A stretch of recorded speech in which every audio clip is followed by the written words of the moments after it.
Et nous vous retrouvons pour la suite des débats dans Regard croisé. De ce jour, nous abordons le deuxième aspect de notre sujet. Niger, le chef d'état-major fait allégeance aux putschistes alors que le ministre des Affaires étrangères et premier ministre par intérim du gouvernement de Bazoum, Assoumi Massoudjou, a rejeté le coup d'état évoquant le non-ralliement de la hiérarchie militaire. Lors d'un entretien accordé à France 24, le chef d'état-major général des armées a annoncé ce jeudi avoir finalement souscrit à la déclaration des militaires putschistes lue mercredi soir à la télévision nationale. Alors, quel regard portez-vous sur cette démarche de l'état-major ou de la hiérarchie militaire qui a préféré s'aligner au lieu d'aller combattre ce coup d'état?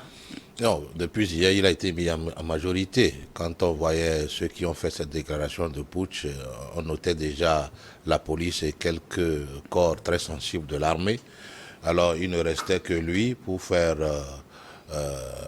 le plein. Et donc, mis en minorité, il est obligé d'adhérer au putsch, ce qui fut fait dans la journée d'aujourd'hui. Mais c'est lamentable. Vous allez constater tout à l'heure que même le pasteur a eu des problèmes à justifier ce coup d'État. Parce que il ne suffit pas qu'un chef d'État accepte que la France pose alors ses valises, c'est-à-dire qu'il y ait une base militaire française sur le sol nigérien pour qu'il soit évincé du pouvoir. Pas du tout. Il y a aussi une base américaine. Pourquoi on ne s'en prend pas alors aux Américains? Vous savez, on ne peut pas du jour au lendemain effacer la France de notre histoire. C'est impossible. Est-ce que ces militaires qui ont atterri sur le sol nigérien, alors ont fait quelque chose de mauvais contre les Nigériens? Je ne pense pas. Est-ce qu'ils ont imposé des dictats au peuple nigérien? Pas du tout. Ils ont tué les Nigériens. Ça voudrait dire, Ils ont tué les Nigériens. Ça voudrait dire que Bazoum, en tant que chef d'État élu démocratiquement, ne peut pas être démis de ses fonctions par des militaires parce que, justement, ils disent qu'il y a insécurité. S'il y a insécurité, il appartient à ces militaires-là de trouver les voies et moyens, les stratégies par lesquelles il faut mettre l'ennemi en déroute. S'ils ne l'ont pas fait, alors c'est un déni de leur fonction. Ils doivent être jugés, d'ailleurs sanctionnés. Moi, j'ai dit, si Ecomog il y a comme projet de la CEDEAO la réactivation d'Ecomog. Moi j'ai dit que la première mission d'Ecomog soit envoyée au Niger pour chasser ces militaires de ce pouvoir et remettre Tandja en place. Ça donnerait beaucoup de leçons aux autres. Parce que vous savez, aujourd'hui, quand nous prenons le Mali, quand nous prenons le Burkina Faso, le contexte est différent de celui du Niger. Le Niger n'a pas alors trop de problèmes de djihadistes aujourd'hui à cause de cette base française-là. Alors, moi j'ai dit, même si le fait que les Français séjournent actuellement sur le sol nigérien fait mal aux Nigériens, je crois qu'ils ont une assemblée nationale. Les députés peuvent légiférer, les députés peuvent prendre des lois qui s'imposeront au président alors et demanderont à ces forces-là de partir. Mais ça ne rentre pas, ce n'est pas une obligation pour l'armée de démettre le président à cause de ça. Parce qu'il n'y a pas de contestation comme celui de ce qu'on a vécu avec Ibeka, où on dit, ok, sur le plan social, il n'y avait pas de salaire, il y avait de corruption, il y avait ceci et cela. Au contraire, au Niger, c'est le président Bazoum qui a pris son bâton de pèlerin pour alors faire la guerre sans merci contre tous ceux qui alors sont dans la corruption, et dans l'administration, comme dans les sociétés et tout. Moi, j'ai dit aujourd'hui, est-ce un péché pour un chef d'État de vouloir imiter un haut officier, un cadre de l'armée de son poste? C'est ça le mobile qui a fait que le chef de la garde présidentielle, alors aidé peut-être par les panafricains, a choisi de démettre ce président. Mais moi je dis, est-ce qu'ils ont aujourd'hui un bâton magique pour ramener la paix et la sécurité au Niger? Pas possible. Ils vont courir à la Russie. Est-ce que la Russie va faire autre chose? Pour le moment, on ne va pas prêter des intentions. On va en arriver là. Bientôt, vous allez constater. Vous allez apprendre comme moi qu'ils ont demandé à Wagner de venir au Niger. Vous allez apprendre comme moi tout à l'heure là qu'ils vont demander à la France de quitter le sol nigérien. Vous allez apprendre comme moi tout à l'heure que alors le putschiste là ira peut-être en Russie pour saluer le maître du Kremlin, etc. c'est tout. Ça devient peut-être une rhétorique que jouent ces gens-là, que ce soit au Niger, que ce soit au Mali, ou que ce soit au Burkina Faso. Moi, j'ai dit, le contexte ne s'y prête pas au Niger. Ce coup d'État est un faux problème. Il faut que ces militaires-là soient jugés et sanctionnés et démis du pouvoir. Merci beaucoup, Robert. Il est en train de raconter de n'importe quoi. il raconte les histoires. Pas du tout. Écoutez. Mais pas du tout. Les mobiles ne sont pas là. La France doit savoir que, aujourd'hui, les élèves ont appris plus que... Enfin, on maîtrise le sujet plus que le maître. Pourquoi? Qu'est-ce que je dis? La France, c'est cette France-là qui est le premier à comploter contre les pays africains récemment qui étaient nouvellement indépendants à travers des militaires. La France a utilisé des militaires pour renverser les régimes civils. Ah non, mais ça, l'histoire, il faut le savoir. Ça, c'est l'histoire.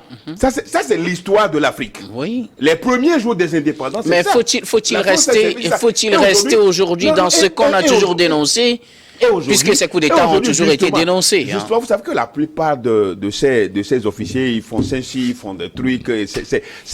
Mais par contre, quand vous prenez les militaires des pays anglophones, alors c'est ça. Il y a une autre leçon.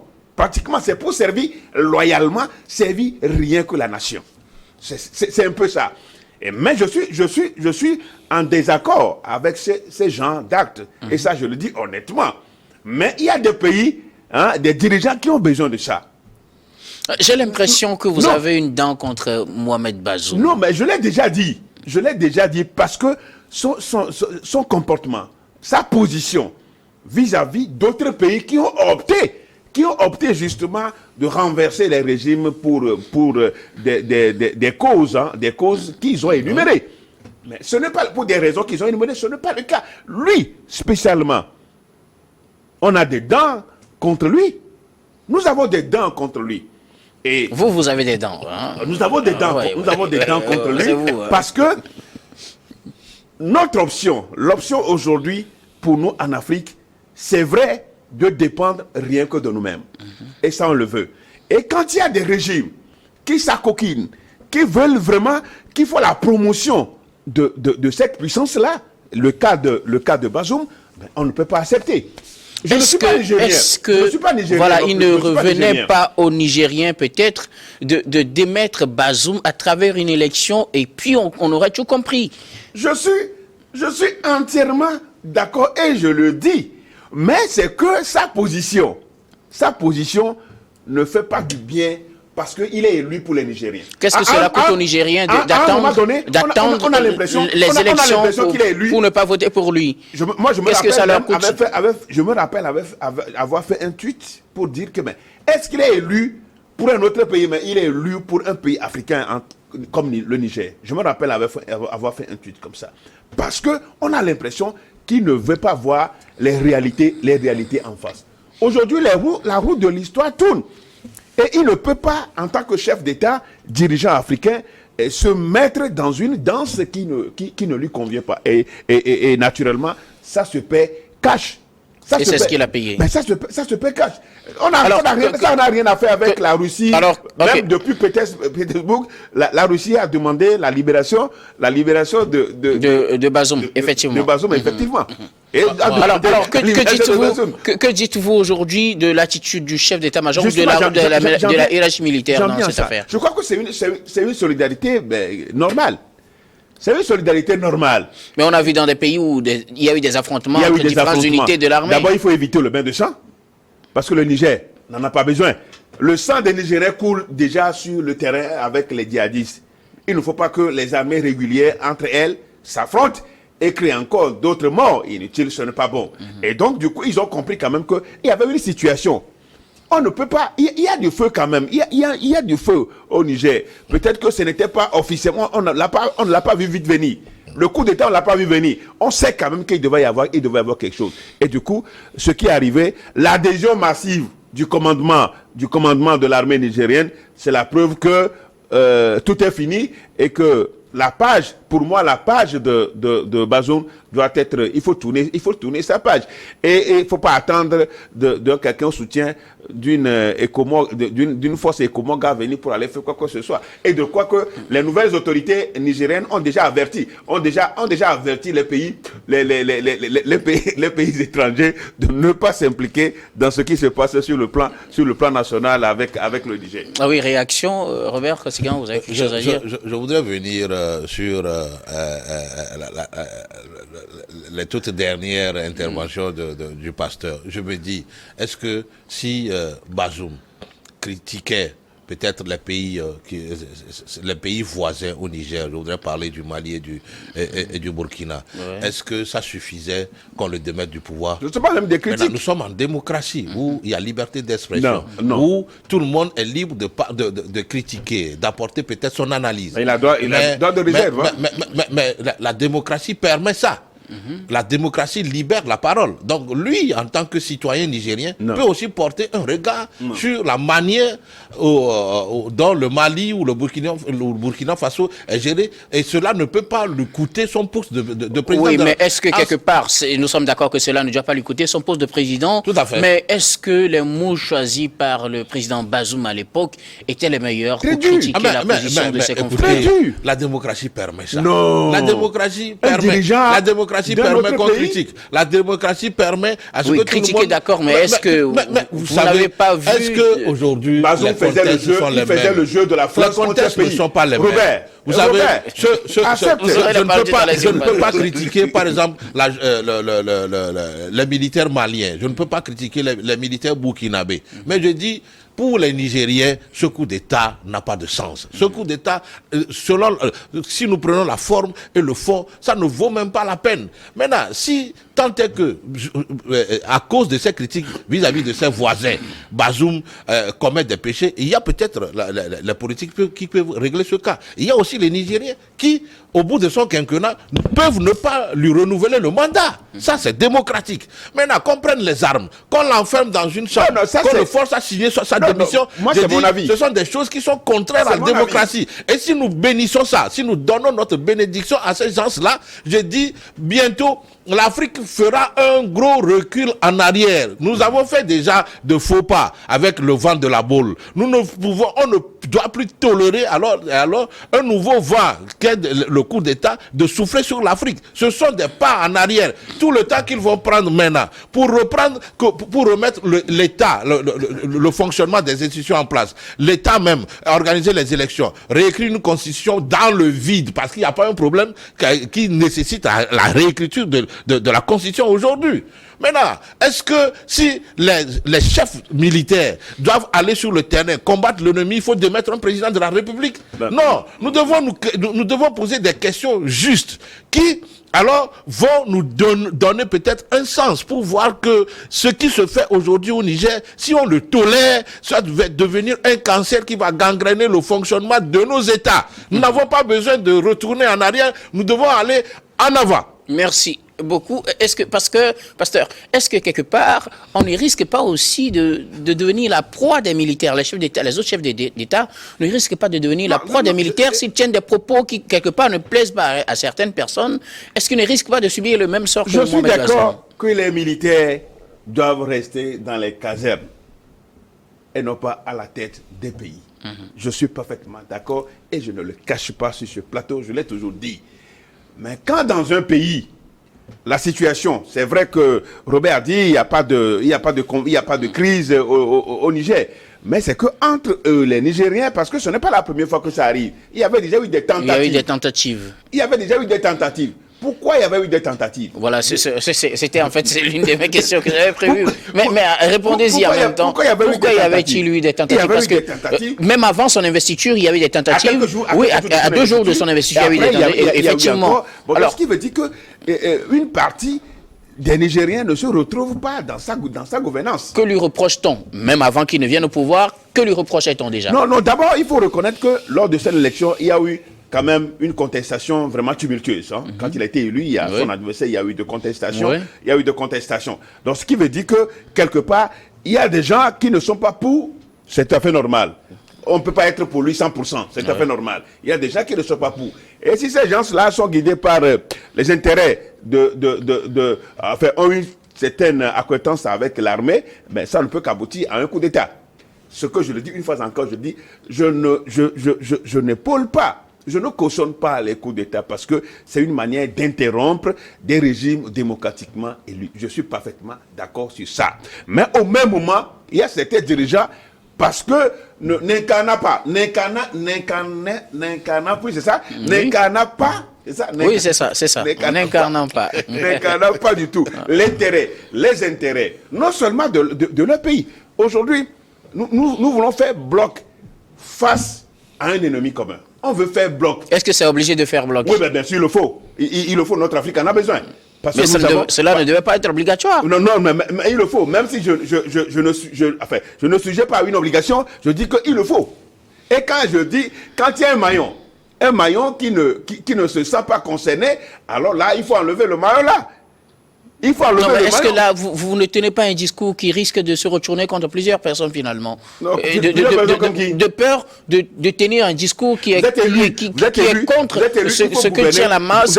On pourrait perdre son poste. Gouverner pour l'intérêt du pays et l'intérêt des citoyens. N'affichez pas une tendance comme si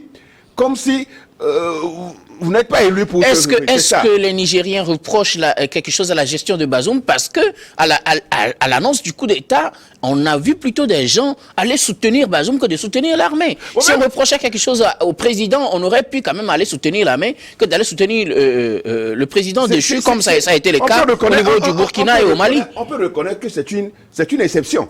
On a vu une exception parce qu'on n'a pas eu une liesse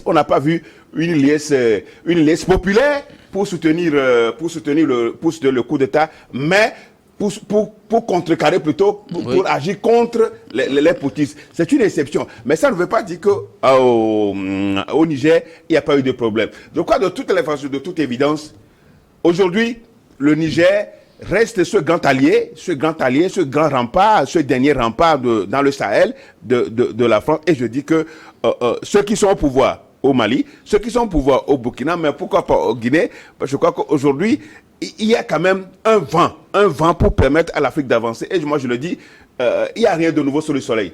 Tout ce qui a été fait, c'est ce qui se fait et c'est ce qui se fera. Alors, que dites-vous, je reviens à ma question, de l'attitude de l'armée. L'armée qui avait quand même permis de déjouer certains coups d'État. Depuis l'investiture, bien même avant l'investiture de Bazoum, pourquoi cette armée aujourd'hui n'a pas tout fait pour démettre ce coup d'État, pour déjouer ce coup d'État, mais finalement le chef d'état-major a fait allégeance aux putschistes?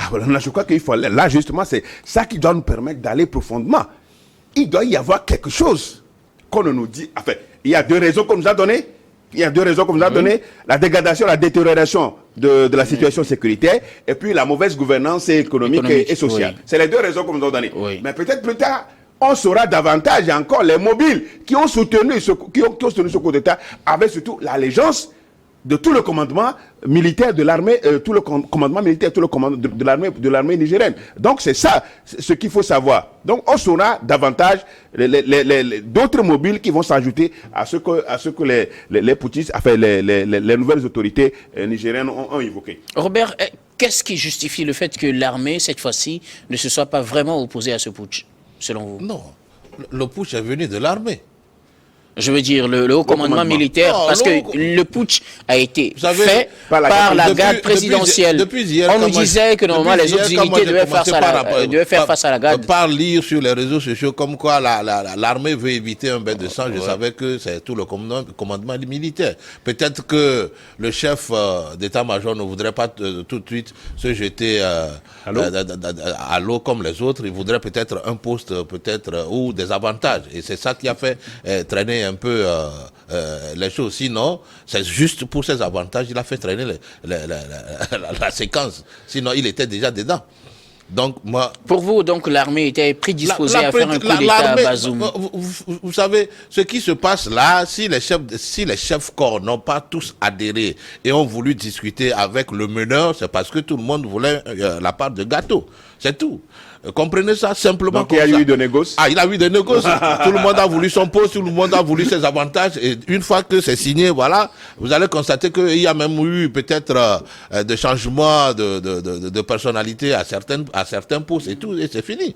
Donc moi j'ai dit, est-ce que vraiment ça vaut la peine? Je reviens toujours sur cette question. Est-ce que l'Afrique a besoin de coups d'État pour aller de l'avant? Non, pas du tout. Est-ce que l'Afrique a besoin de qu'on mette alors frais à la démocratie, qu'on mette frais alors au mandat de celui qui a été élu démocratiquement? Est-ce qu'on coup d'État salvateur?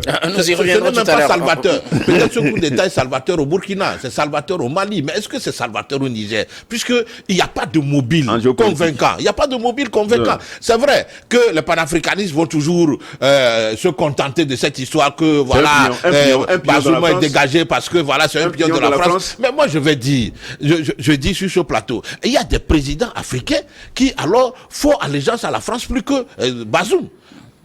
Comprenez, prenez par exemple des exemples. On ne va pas donner des exemples. Je laisse des exemples. Moi je dis, il va pousser des ailes en Afrique. Bazoum ne fait que les frais des chefs militaires paresseux qui ne veulent pas aller sur le terrain de combat et qui ont trouvé un mobile très, c'est-à-dire qui ne convainc personne. Si vraiment il y a pour vous les raisons avancées ne sont pas des raisons valables. S'il y a mauvaise gouvernance au Niger, il appartiendrait au peuple nigérien alors de dénoncer ou de s'en prendre à Bazoum. Vous allez constater qu'il n'y a même pas eu de grève de travailleurs au Niger. Il y a eu des manifestations en avant. Il y a des manifestations, mais qui sont liées plus à la politique que à sa gouvernance. D'accord. Maintenant, sur le plan sécuritaire, il a fait ce qu'il a pu. Tout le monde sait que ni Bazoum, ni les dirigeants du Burkina Faso et comme du Mali n'ont pas créé ce problème-là, ce problème qui gangrène la sous-région. Non, pas du tout. Tu viens maintenant. Maintenant, même si aujourd'hui on s'en prend à Bazoum, est-ce que Bazoum c'est Sarkozy? Bazoum, est-ce que c'est Obama ou c'est Tony Blair qui ont organisé la guerre en Libye? Pas du tout. Alors, ces pays ne font que payer un lourd tribut, issu d'une bêtise égoïste, sauvage de Nicolas Sarkozy, qui a semé du désordre en Libye. Moi, j'ai dit, c'est le lieu où tous les Africains doivent se rassembler pour retourner à l'ONU, décrocher une résolution devant imposer à la France. Et ça, vous le dites toujours. Ah oui, devant imposer à la France et aux États-Unis et à l'OTAN d'aller faire le service après-vente en Libye. Sinon, sans la paix et l'ordre en Libye, nous perdons du temps. Et nous allons toujours continuer par alors assister à ces changements de régime et tout. Et ce sont des choses qui ont des relents de recul pour nos pays. Ça n'avance pas comme ça. C'est là l'histoire. Maintenant, vous allez constater que on décrit la France ici, mais la France va profiter de cette situation parce que on dirait que voilà l'occasion s'y prête. On va appeler ces militaires là tout de suite on va signer des contrats peut-être.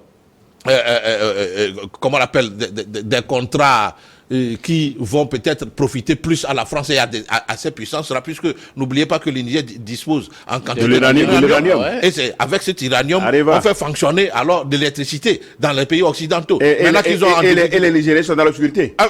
Mais c'est dû aux Nigériens, ce n'est pas dû à Bazoum. C'est là l'histoire. Et vous croyez qu'avec ces militaires-là, on ne va pas signer de contrat opaque avec eux, qu'ils feront alors entrer dans leur poche, dans leur compte bancaire, un peu partout, dans les paradis fiscaux, beaucoup de sous, au détriment des Nigériens. On ne les voit pas ici. Mais les panafricanistes crient seulement. On dit, voilà, c'est bon, il n'est pas de la France, mais c'est tout. C'est ce qu'on propose à l'Afrique. Acclamer quelqu'un que, voilà, celui-là, il n'est pas avec la France. Non. Mais en coulisses, qu'est-ce qu'on en fait? Non. C'est là l'histoire. Je crois que ce qu'il est en train de dire, pour nous, il s'agit... Alors, tout ce que nous sommes en train de dire, pour nous, c'est une transition. L'Afrique est rentrée dans une transition. Une transition pour s'imposer dans le Conseil des Nations. C'est très important, cet aspect. C'est très important, cet aspect. Et donc, aujourd'hui... Est-ce qu'il faut s'illustrer par cette transition à travers des coups d'État? Je ne suis pas d'accord non plus. Je ne suis pas d'accord, mais je continue pas le dire qu'il y a des éléments, des individus en Afrique. Pour vous, il y a des coups d'État salvateurs. Bon, je crois qu'il y a des coups d'État salvateurs. Ben, mon contradicteur dit que c'est salvateur au Mali, c'est salvateur au Burkina, mais ce n'est pas salvateur au Niger. Vous savez, la position géostratégique du Niger, pour le Sahel, si rien n'est fait pour ramener soit Bazoum se répande, et revienne au bon sens.